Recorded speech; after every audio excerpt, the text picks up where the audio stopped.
Hoje a gente vai falar um pouquinho sobre a continuidade da parte de comportamento do consumidor, mas já falando um pouco das expectativas do cliente, tá?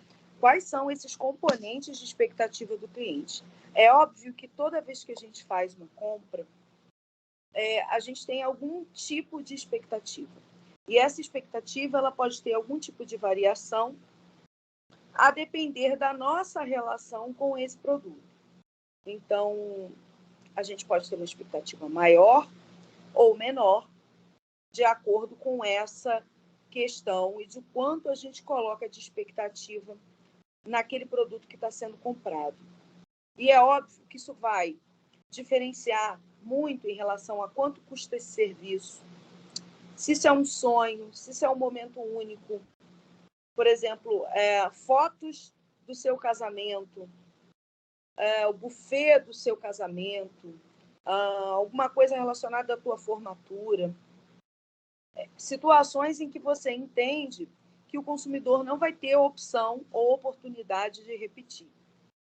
Então, é importante que a gente consiga escalonar qual é o grau dessa expectativa do cliente e quanto mais alto for, a gente consiga chegar àquilo que de fato vai ser o entregue, né? Porque muitas vezes o consumidor ele não tem muito recurso financeiro, mas ele tem uma expectativa lá em cima. Hoje em dia, a rede social, né, a internet como um todo, faz muitas vezes você ver coisas, idealizar coisas e no final você não necessariamente receber aquilo que você imaginava que iria receber, porque nem sempre o seu orçamento é igual àquele orçamento. Vamos imaginar uma festa de criança. O seu consumidor foi lá na sua rede social e viu que você fez uma mega festa infantil. E aquela festa tinha um orçamento, sei lá, de 20 mil reais.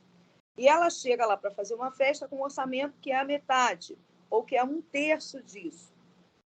E aí ela ilusiona aquele consumidor, aquela consumidora, que aquele serviço vai ser igual. Quando, na verdade, não vai ser, né? Porque a verba é diferente. Então, a gente precisa entender quais são essas expectativas do nosso consumidor, quais são esses componentes de expectativas, para conseguir ajustar isso e trazer a satisfação desse cliente. Primeiro, a gente tem no nosso material aí a parte de nível de serviço desejado. É o nível que o consumidor deseja e que o cliente acredita que deve ser entregue. Só que nem sempre esse desejado do cliente é possível ser entregue. Às vezes, dentro de um determinado contexto, de uma determinada característica econômica, como eu citei aí o caso da festa, ou de alguma outra variável, você não vai conseguir, né, entregar o nível de serviço desejado pelo cliente. Existe o nível de serviço adequado, que é o nível mínimo aceitável de serviço. Então, é o mínimo. E isso, geralmente, é o que consta em contrato. É o nível de serviço adequado. Se você propôs que vai fazer 4 horas de festa, sei lá, com 5 mil salgados, o consumidor vai esperar que você vai fazer 4 horas de festa com 5 mil salgados. Esse é o mínimo, né, que ele vai aceitar. Se na hora você der mais meia hora, ampliar o tempo, trouxer alguma coisa extra, legal, vai exceder as expectativas desse cliente. Mas, de modo geral, a gente tem que tentar chegar no mínimo, no adequado, tá? Aí, a gente tem um nível de serviço previsto. O nível de serviço previsto é o que o cliente, é o nível de serviço que o cliente acredita que a empresa realmente entregará.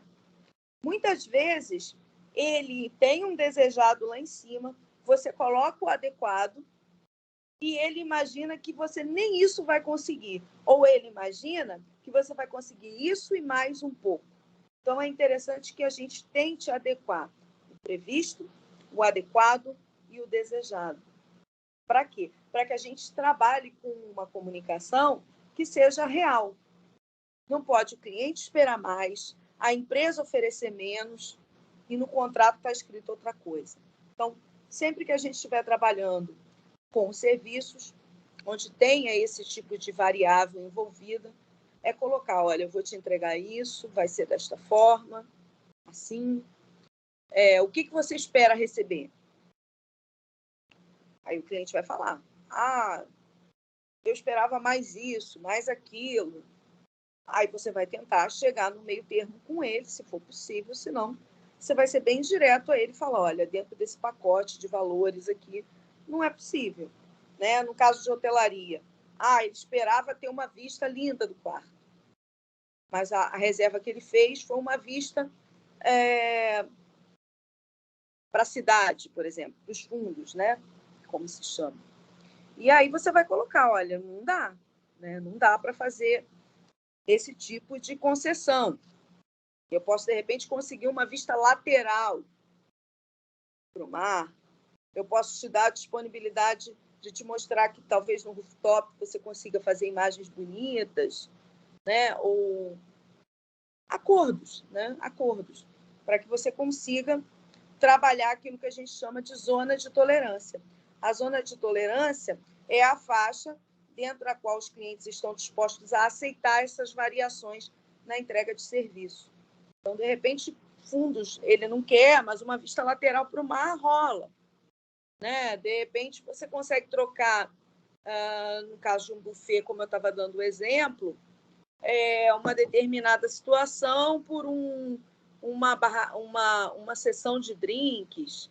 Né? Você não pode oferecer, talvez, o uísque, mas faça lá alguns drinks diferenciados.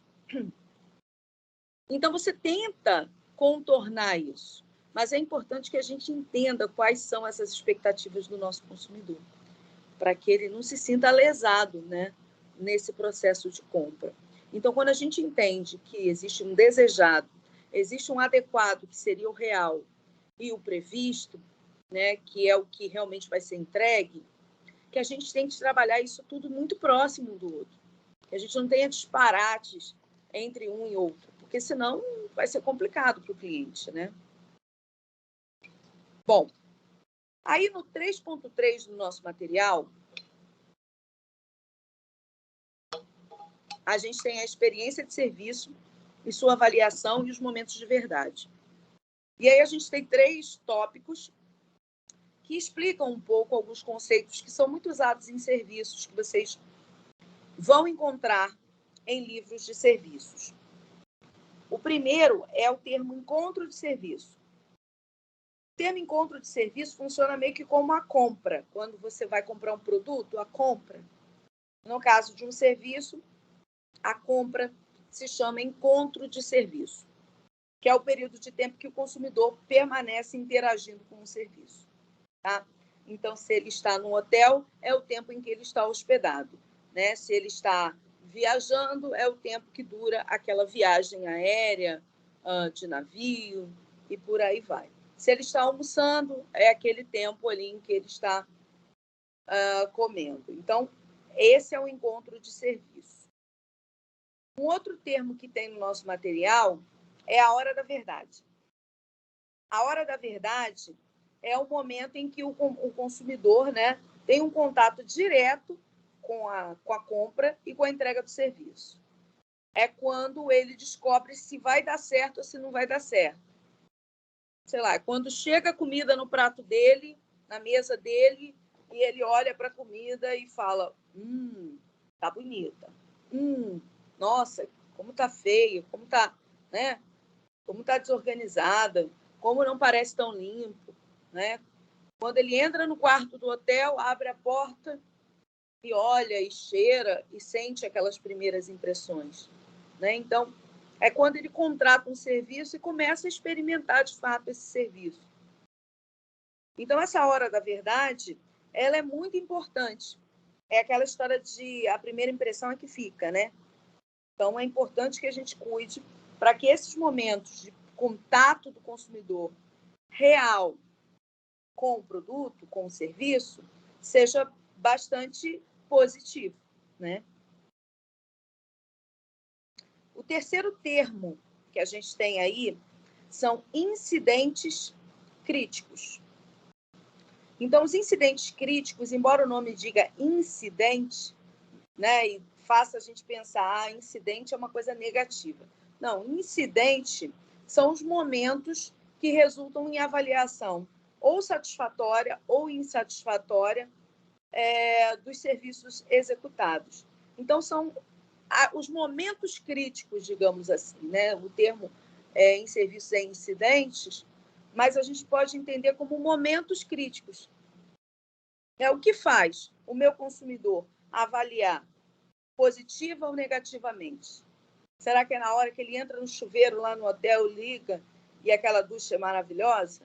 Será que é a hora que ele abre a cortina e vê uma vista linda?